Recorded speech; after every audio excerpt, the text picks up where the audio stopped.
Halo Sobat YouTube, selamat datang di Teca Hobi Channel. Pertama-tama aku mau ngucapin terima kasih banyak buat teman-teman yang udah subscribe, yang udah like, dislike, bahkan yang udah memberikan komen-komen di video-video yang aku buat sebelumnya. Aku ucapin terima kasih banyak ya teman-teman ya. Nah, hari ini aku mau bahas salah satu komen dari video race di Tekno yang aku posting kemarin-kemarin. Nah, itu ada pertanyaan dari Om Gredesu. Terima kasih banyak Om Gredesu udah nanya. Nah, dia bertanya di race itu settingan dinamo dan baterai yang aku pakai di race tersebut. Nanti videonya aku posting ya teman-teman ya di akhir video ini, video race-nya. Nah, jadi di race Tekno itu di tanggal 27, jadi tiap hari Sabtu Tekno itu ada race. Jadi kalau teman-teman yang lokasinya deket bisa ikutan race, bisa ikutan belajar. Menurut aku Tekno itu tempat yang bagus buat teman-teman bisa belajar karena teman-teman di sana tuh oke banget dan mereka tuh helpful banget, dan kalau sharing tuh banyak dibantu lah di sana. Jadi jangan ragu-ragu ya teman-teman ya, kalau memang teman-teman mau ikutan untuk race di sana ataupun latihan di sana. Nanti aku share link lokasi mapnya ya teman-teman ya di kolom deskripsi.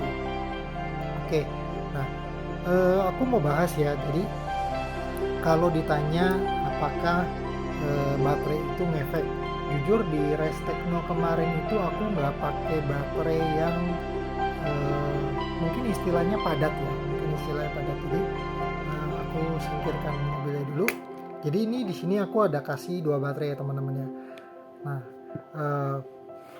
ini kalau teman-teman lihat ini ada angkanya 714, ini ada angkanya 1090. Jadi ini baterai yang udah aku olah. Jadi aku olah pakai SkyRC NC 2200, itu di refresh di 200. Biasanya butuh waktu mungkin sekitar 1-2 hari lebih ya. Nah, semakin mAh-nya tinggi, itu baterai biasanya semakin padat. Nah, baterai padat tuh fungsinya buat apa teman-teman? Nah, fungsinya biar di lap 2 sama lap 3 nya tuh nggak kendor. Nah, fungsinya seperti itu. Tapi di race Tekno kemarin aku nggak pakai baterai yang padat, aku pakai baterai yang ini kebetulan, jadi bukan baterai yang bagus teman-teman.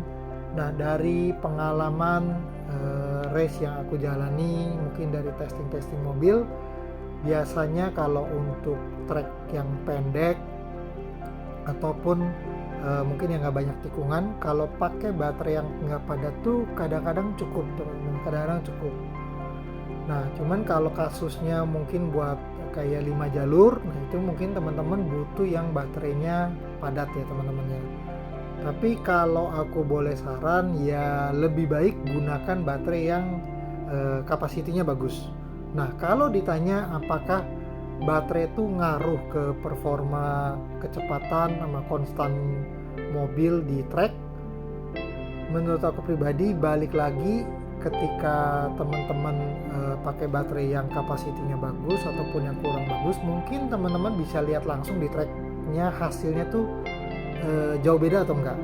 Tapi selama yang aku lihat selama ini, kalau untuk main di 3 jalur aku nggak lihat perbedaan yang jauh banget ya, aku nggak lihat yang jauh banget. Makanya kadang-kadang aku pakai baterai yang kurang padat. Bahkan kemarin di race kemarin aku bahkan sempat mix tuh, pakai baterai Fujitsu, pakai baterai Chameleon, bahkan sempat kemarin pakai dua-duanya Chameleon gitu. Jadi balik lagi dilihat dari lari mobilnya, lihat dari karakter mobilnya di track tuh maunya ke arah mana lah sebenarnya. Oke, lanjut untuk poin yang kedua. Nah, poin yang kedua mungkin aku mau bahas itu di mesin ya teman-teman ya, mesin. Nah, mungkin aku bilang ya yang mempengaruhi kecepatan mobil salah satunya mesin lah ya, kita bisa bilang pasti mesin. Nah, untuk mesin mungkin kalau aku boleh kasih tips ketika teman-teman break-in itu teman-teman bisa lihat hasil cek break-innya tuh dengan apa ya, ini kayak digini-gini lah. Nah, jadi kalau dari pengalaman aku sebelum-sebelumnya, kalau teman-teman kayak muter-muter gini nih, dan dia nggak terlalu kendor lah ya dalamnya. Jadi kan kadang-kadang kalau ada yang diginin, muternya cepet nih. Nah, ada yang susah banget. Nah, kalau aku lebih prefer ketika break-in ataupun udah jadi break-in tuh ketika diginin ini tuh lada susah. Kenapa aku lebih demen yang lada susah ataupun mungkin lebih seret lah ya di sini. Nah, kalau dari pengalaman yang sebelumnya, semakin seret tuh torsinya tuh semakin ada. Tapi kalau ininya udah longgar, biasanya yang ada tinggal sisa RPM-nya doang. Jadi torsinya tuh mulai udah nggak ada lah mesinnya. Jadi kalau teman-teman break-in, usahain jangan pakai waktu yang lama juga ya teman-teman ya. Nah, metode break-in yang aku pakai saat ini itu jadi di sininya plus, di sininya minus itu 1 menit 30 detik. Lalu aku diemin, aku istirahatin, lalu aku balik 1 menit 30 detik. Udah selesai. Jadi aku nggak banyak memakan waktu untuk di break-in, jadi cukup cuman segitu aja. Nah, dalam waktu sependek itu usahain teman-teman dapat speednya tuh mungkin setinggi mungkin. Teman-teman bisa coba pakai aplikasi Geary. Kenapa ngincar setinggi mungkin? Karena biasanya kalau habis break-in itu pasti speednya pasti turun dijamin. Kenapa ketika break-in tuh tinggi? Karena masih banyak cairan nih di mesinnya tuh, masih banyak cairannya. Jadi ada standar lah, entar ada Rexo lah, entar ada yang pakai Singer ataupun minyak break-in lainnya. Jadi ketika teman-teman tes di Geary itu pasti hasilnya tinggi banget, pasti tinggi. Nah, kalau teman-teman mau valid, biasanya yang aku lakukan adalah ketika aku break-in, aku cuma cek sebentar di Geary, aku lihat oke, speednya udah bagus. Tapi di hari besoknya itu dicek lagi. Jadi hari kedua atau hari ketiga itu dicek. Biasanya kalau di hari kedua ataupun hari ketiga, misalkan teman-teman dapat speednya di angka 30, misalkan 30 ataupun 31 atau 32, itu biasanya udah yang benar tuh. Nah, kalau habis break-in teman-teman cek, itu biasanya hasilnya mungkin misalkan bisa 33 atau 34. Itu biasanya cuma sementara. Makanya kalau teman-teman lihat di race, kadang-kadang kenapa banyak racer yang sebelum turun disemprot standar. Fungsinya kan biar mesinnya naik kan, tapi kenapa mesti tiap turun disemprot? Karena mesinnya tuh ketika turun racer tuh tahu mesinnya sebenarnya drop, makanya disemprot lagi gitu. Jadi buat ngecek hasil break-innya itu bagus atau enggak, jangan pernah di hari pertama, karena hari pertama yang tadi aku ceritain ya, biasain di hari kedua, ketiga, ataupun teman-teman bisa cek langsung hasilnya di track. Nah, keuntungan teman-teman break-in dengan waktu yang sebentar, biasanya tuh mesinnya kayak baru setengah jadi, atau mungkin kayak telur setengah matang. Nah, jadi nanti jadinya di mana nih? Jadinya pas di track. Nah, cuman kendalanya kalau jadi di track itu jadi kadang-kadang kita nggak bisa nebak mesinnya tuh naiknya seberapa. Jadi itu masalahnya kadang-kadang di tracknya nih. Kadang-kadang kita pakai baterai 2,8 volt, mungkin di babak 1 cukup. Tapi tiba-tiba di pertengahan babak 1 2,8 volt mesinnya malah lari kenceng. Nah, itu yang teman-teman mesti adjust lagi. Oke. Nah, ketiga mungkin aku bisa bilang dari settingan mobilnya. Settingan mobilnya itu banyak ya teman-teman, yang bisa dari launcher di bagian rollernya, terus bagian di bagian propellernya, bagian ban yang dipakai. Nah, kebetulan ini aku kemarin di race-nya aku pakai SFM. Nah, settingannya ini ban depannya pakai marun, belakangnya hard. Jadi kalau marun tuh karakternya buat di tikungannya cepet, tapi kalau buat tarikannya dia kalah ya teman-teman ya. Nah, tapi ini dibantu sama ban bagian belakang nih. Ban bagian belakangnya kan nih hard nih. Jadi harapan aku tuh bisa bantu untuk narik ke depannya lah sebenarnya.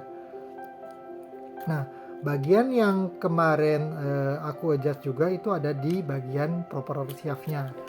Jadi kalau mudah-mudahan kelihatan ya teman-teman ya. Nah, proper shaft-nya ini kalau nanti teman-teman mau setting itu coba kayak naik turun gini nih. Nah, ini yang kemarin aku padetin nih. Jadi dia tuh hampir nggak ada pergerakan naik dan turun. Jadi torsi mesinnya dapat, speednya dapat. Nah, gimana cara buat bikin ini jadi nggak naik turun nih? Sebenarnya teman-teman tinggal pakai apa ya? Kalau aku pakai tang, tinggal aku ketok aja propernya, lalu tinggal di-adjust aja nih ke chassis. Jadi taruh ke chassis, di-adjust, terus digerakin ke atas ke bawah, dia masih gerak atau enggak, masih longgar atau enggak. Nah, sampai longgarnya tuh udah sampai sedikit banget. Nah, itu yang aku lakukan di settingan ini. Sisanya sebenarnya aku ngerasa nggak ada yang aneh-aneh. Jadi pastiin kalau misalkan teman-teman bikin mobil, misalkan ini nggak pakai propeller ya, pastiin bannya ketika diputar ini dia muternya tuh lancar. Ini kayaknya udah biasa lah ya. Ini kan karena ini kita di sini biasanya pasang bearing. Nah, di belakang juga. Nah, mungkin kayak balance ban, jujur ban ini aku juga balance manual sebenarnya. Nah, settingan kemarin jujur di Tekno itu pada saat kemarin race, nanti mungkin di video yang aku share itu kemarin depannya udah pakai roller karet, di belakangnya juga roller karet. Kenapa? Karena sebelumnya ketika dicoba pakai ringless itu ketika dia ada naik slope itu kan ada table lurus terus belok. Nah, di situ tuh selalu mobilnya bablas. Jadi itu dilompatin lewat sebenarnya. Jadi kendalanya di situ. Nah, makanya juga pas kemarin ya makasih banget buat Om Dharma kemarin, dia yang sebenarnya kayak nemuin gitu. Jadi karena kemarin beloknya ke kanan, jadi kanannya dilambatin. Makanya nih kalau teman-teman lihat nih pakai roller karetnya di kanan nih. Sebenarnya settingannya cukup satu, cuman karena kemarin aku coba satu, mobilnya kelontang, aku coba dua. Dicoba dua kemarin ternyata kelontang juga. Jadi sebenarnya kalau dilihat kekencangan juga sebenarnya nggak bagus sih kalau aku lihat sebenarnya. Jadi susah buat ngejust mobilnya di track sebenarnya. Jadi yang bagus tuh sebenarnya balance sebenarnya sih teman-teman. Nah, mungkin tips terakhir yang aku mungkin bisa bagiin, kalau teman-teman bikin mesin tune, entah itu Tortune, entah itu Atomic, karakter Tortune tuh biasanya speednya kalau ini patokannya lagi-lagi di giri ya teman-teman ya. Ini buat angka di giri. Menurut aku pribadi, kalau teman-teman break-in dapat speed di angka 30 itu udah cukup. Kalau bisa dapat di 31, 32 ataupun 33 itu udah cukup baik. Tapi jangan sampai di atas itu. Kenapa jangan sampai di atas itu? Karena nanti jatuhnya jadi RPM. Nah, percuma speednya tinggi tapi torsinya nggak ada sama sekali. Jadi misalkan teman-teman punya speed 35 tapi torsinya nggak ada sama sekali, mendingan punya mesin 30 tapi torsinya ngisi terus. Jadi 35 bisa dikalahin sama 30. Nah, jadi itu mungkin tips yang bisa aku bagikan. Semoga tips ini bermanfaat. Kalau ada pertanyaan atau pun teman-teman mau ditanyakan, silakan tulis di kolom komentar. Aku akan usahakan untuk menjawab. Sebelumnya aku ucapkan terima kasih banyak, dan aku mungkin mohon maaf kalau ada penjelasan yang kurang ataupun penjelasan mungkin yang aku jelasinnya salah yang teman-temannya. Tapi di sini aku mau supaya kita sama-sama belajar. Aku juga perlu banyak belajar. Terima kasih banyak semuanya, dan sampai jumpa di episode berikutnya. Bye bye.